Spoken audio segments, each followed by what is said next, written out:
اس مشکل گھڑی سے جو آپ نے دیکھا تھا پچھلے چند مہینوں چند سالوں کے اندر پاکستان کے اوپر جو خطرے کے بادل منڈلا رہے تھے، آج پاکستان کی صورتحال اس وقت کے اندر کافی حد تک بہتری کی طرف ہم گامزن ہیں. اس کے اندر آپ نے دیکھا ہے کہ جو ہمارے اندرونی خسارے تھے، ہمارے باقی توانائی کے شعبے کے خسارے، اور جو اصلاحات کا سلسلہ وزیر اعظم شہباز شریف صاحب نے شروع کیا تھا، اس کے ثمرات بھی یقیناً آنا شروع ہو گئے ہیں. آپ نے دیکھا ہے کہ مہنگائی کے اندر جو کمی ہے، اس کے علاوہ جو بین الاقوامی یہاں پہ انویسٹمنٹ کا رجحان بڑھتا جا رہا ہے. اس کے علاوہ آپ کے بین الاقوامی جریدے جو ہیں وہ جس قسم کی رپورٹنگ پاکستان کی معیشت کے اوپر کر رہے ہیں، اور اس کے ساتھ ساتھ بلکہ کراچی اسٹاک ایکسچینج کے اندر جو بھرپور رسپانس اور اعتماد کا اظہار جو آپ سے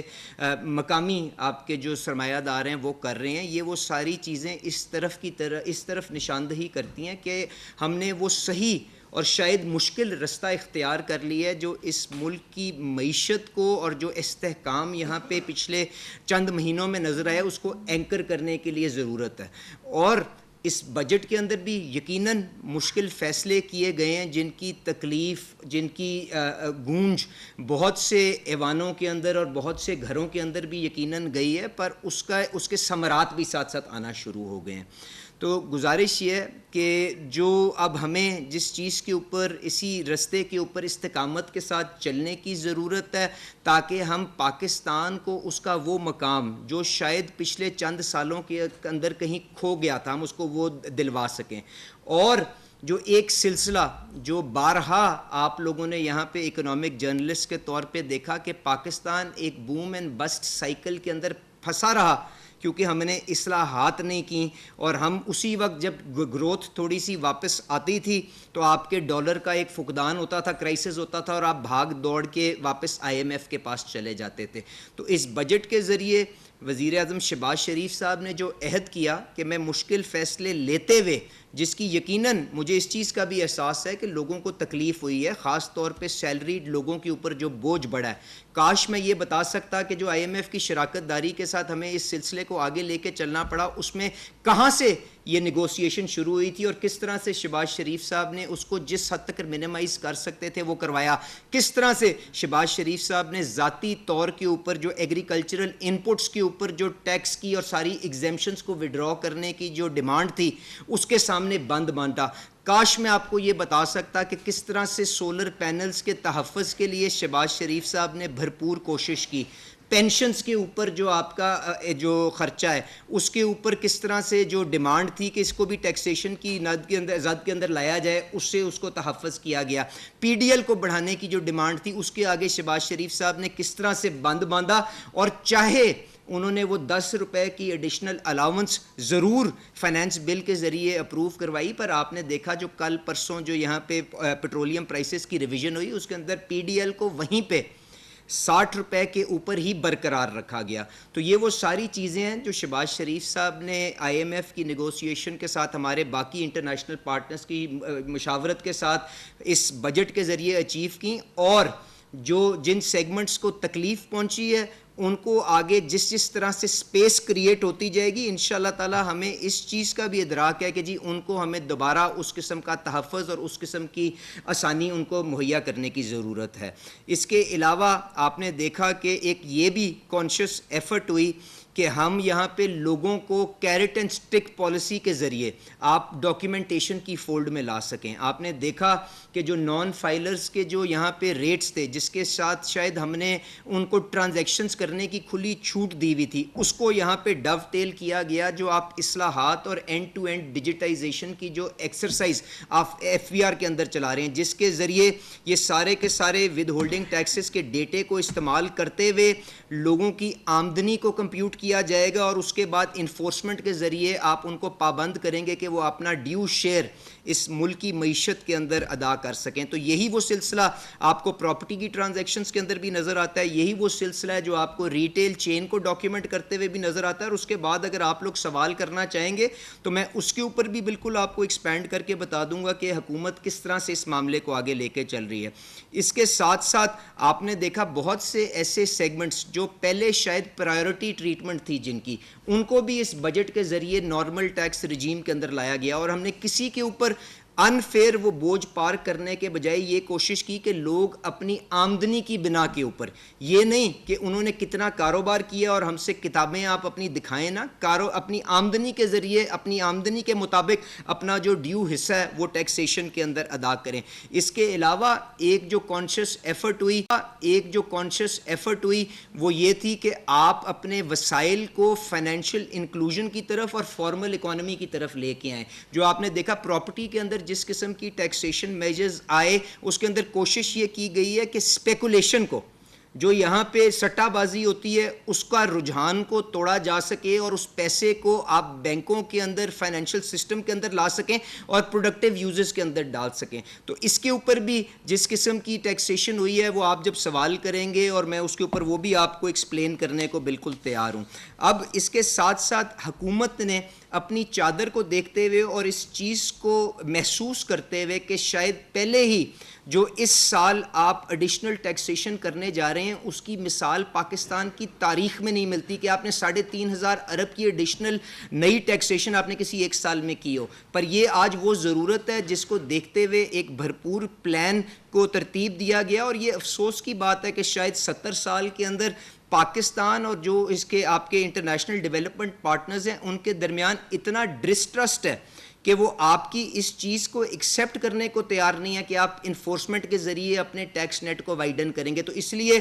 ہمیں وہ ایک ایک نمبر کے پیچھے ریونیو میجرز لینے پڑے، جس کا وہ پروگرام سارے کا سارا ویٹ ہو کے ایک بھرپور انداز کے اندر اس کو ترتیب دے دیا گیا ہے۔ اور اس کے ساتھ ساتھ حکومت نے جو اس کے لیے سب سے مشکل فیصلہ تھا کہ آپ پی ایس ڈی پی جو آج اس ملک کے انفراسٹرکچر کے اندر جو گیپس ہیں ان کو اوور کم کرنے کے لیے جس کی ضرورت ہے، حکومت نے اس کو بھی محدود کیا کہ یہ آپ کو ریونیو میجرز جس حد تک لیے گئے ہیں اس سے آگے نہ جانا پڑے۔ اس کے ساتھ ساتھ میں نے آپ کو پرائیویٹائزیشن بتایا کہ حکومت اپنا فٹ پرنٹ کو ریڈیوس کرنے کے لیے اپنی بلیڈنگ جو ہیمریجنگ آپ کے پاس ہو رہی ہے اس کو ختم کرنے کے لیے، معاشی استحکام لانے کے لیے بھرپور انداز کے اندر پرائیویٹائزیشن کے ایجنڈے کو بھی آگے لے کے چل رہی ہے۔ پی آئی اے کی ٹرانزیکشن جو ہے اس سے آپ سب دوست واقف ہیں، اسی طرح اسلام آباد ایئرپورٹ کی آؤٹ سورسنگ کے بارے میں بھی آپ لوگ سارے جانتے ہیں۔ اس کے علاوہ ورلڈ بینک کی مشاورت کے ساتھ جو ڈسٹریبیوشن کمپنیز ہیں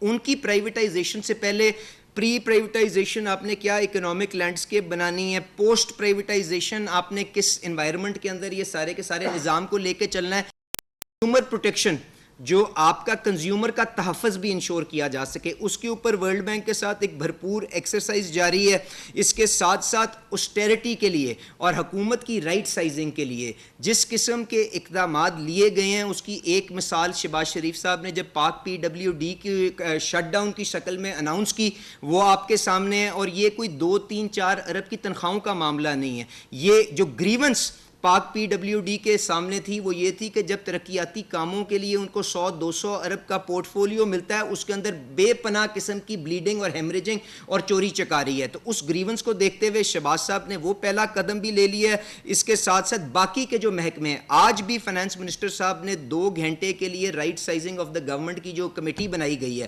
اس کو چیئر کیا گیا ہے، اور انشاءاللہ تعالی اگلے آپ دیکھیں گے چند ہفتوں کے اندر، اگر مہینوں میں نہیں تو چند ہفتوں کے اندر آپ کو حکومت بے پناہ ایسی آرگنائزیشنز جن کی شاید اب اس انوائرمنٹ کے اندر جس کے اندر سارے کا سارا فوکس اب آپ کا مارکیٹ اورینٹڈ پالیسیز اور مارکیٹ ڈریون اکانومی کی طرف ہوگا، شاید آج ضرورت نہیں ہے، ان کی بھی کرٹیلمنٹ کی طرف آپ اناؤنسمنٹس دیکھیں گے۔ اس کے ساتھ ساتھ وہ محکمے جو سرکاری سطح کے اوپر ذمہ داریاں جو ڈیوالو ہو کے صوبوں میں جا چکی ہوئی ہیں وہ بھی آپ کے سامنے آئیں گی، کس طرح سے آپ اس کو آپ صوبوں کی طرف اس کو کریں گے، اور جو آپ کا امبیلنس جو ایک وسائل کا اور ذمہ داریوں کے درمیان جو ایک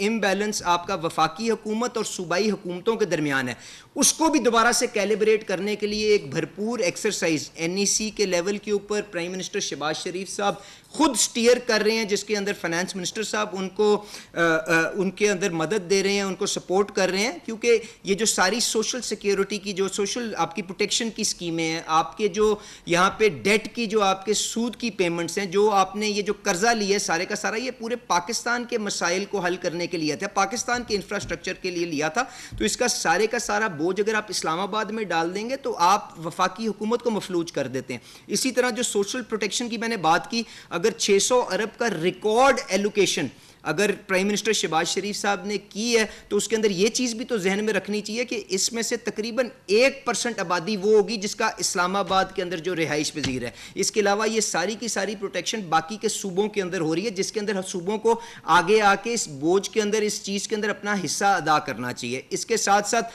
ڈیفنس کا بھی ایک ایسا خرچہ ہے کہ جو صرف اسلام آباد کی دفاع کا نہیں ہے پر پورے ملک کے لیے ہے. تو یہ جو ریلیشن شپ جو امبیلنس ہے, کیونکہ آپ لوگ میرے سے بہتر جانتے ہیں کہ یہ جو سال کنکلوڈ ہوا ہے اس کے اندر پروونشل ٹرانسفرز کے بعد وفاقی حکومت کے پاس اتنے وسائل نہیں تھے کہ وہ سود کی پیمنٹ بھی پوری طرح خود ادا کر سکے. تو اگر اس نظام کے اندر استحکام لانا ہے, آپ کو اس ساری کی ساری چیز کو اینکر کرنا ہے کہ آپ سٹیبلٹی لے کے آ سکیں اپنے میکرو اکنامک فنڈامنٹلز میں, تو آپ کو ان چیزوں کو صوبوں کی مشاورت کے ساتھ اٹینڈ کرنا پڑے گا. اسی طرح پینشنز کے اوپر آپ جانتے ہیں کہ شہباز شریف صاحب نے اور فائنانس منسٹر صاحب نے ایک بھرپور فیصلہ کیا ہے کہ جو نئی انڈکشن اب گورنمنٹ محکموں میں ہوگی وہ کنٹریبیوٹری پینشن سکیمز کے تحت ہوگی. اس کے مطابق فیصلے ہو چکے ہوئے ہیں. جو آپ کی آرمڈ فورسز ہیں ان کا کیونکہ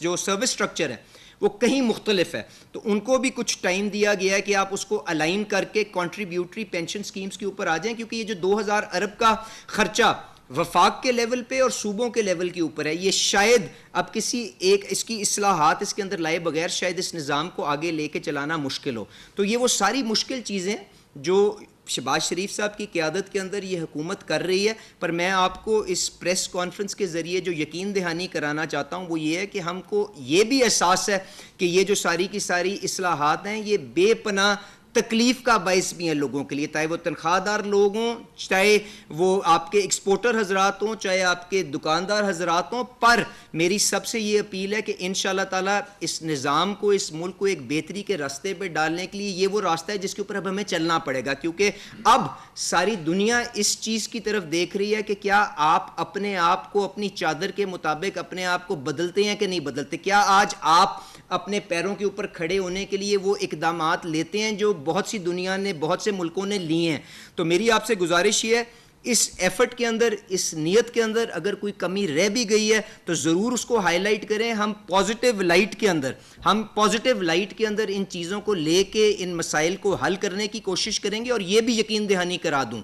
کہ جو تنخواہ دار طبقے کے اوپر جو پرابلم آئی ہے, انشاءاللہ تعالیٰ شہباز شریف صاحب کی ہدایت ہے کہ جس طرح سے ہم اپنے ریونیو ٹارگٹس کے اوپر پروگریس کریں گے, جس طرح سے ہم اپنی کارکردگی کے ذریعے, انفورسمنٹ کے ذریعے یہ فسکل سپیس کریٹ کریں گے, تو انشاءاللہ تعالیٰ وہ بوجھ جو ایڈیشنلی ان کے اوپر پڑا ہے انشاءاللہ تعالیٰ اس کو بھی بھرپور انداز میں ریورس کرنے کی کوشش کریں گے. آخر میں گزارش یہ ہے کہ پاکستان کو اب ایک نئے پیراڈائم کی ضرورت ہے جس کے مطابق اس کی معیشت کو آگے لے کے چل سکیں. اس کے اندر جو آبجیکٹو ہمارا ہے وہ یہ ہے کہ ایک انکلوسیو جس کے اندر پاکستان کے سارے جو بسنے والی عوام ہیں ان سب کو ترقی کے ثمرات ملیں, انکلوسیو گروتھ کی طرف ہم لے کے جا سکیں, اور اس کے ساتھ ساتھ